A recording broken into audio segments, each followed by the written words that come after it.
Hello friend, तर चला आता संध्याकाळचा टाईम झाला आहे, म्हणजे 5-5:30 वाजलेत. मी चालले उद्याचं तयारी करायची आहे. तर वटपौर्णिमेचं सामान आणण्यासाठी. तर इतका पाऊस झाला, बाहेर निघालो तेव्हा काहीच नाही राहत, बाहेर नेमकं पडलो की पाऊस सुरू होतो. त्यानंतर भिजून आल्यानंतर मिस्टरांची फरमाईश होती भजे करावीत.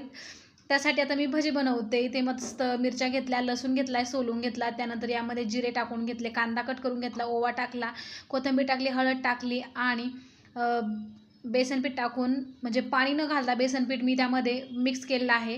जे वाटण तयार केलं होतं हिरवी मिरची, मीठ, लसूण, जिरेचं, त्यामध्ये थोडंसं पाणी टाकलं होतं. त्यानंतर हिरवी मिरची मी तेलामध्ये तळून घेतल्यात. त्यानंतर आता भजेचं पीठसुद्धा काढून तयार आहे. भजे टाकून घ्यायचीत आणि मस्तपैकी तळून घ्यायचीत.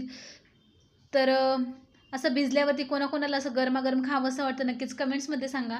त्यानंतर भजीसुद्धा तयार झाली आहे. मस्त मिरची आणि भजी मस्त ताव मारला सगळ्यांनीच. तर चला, बाय बाय.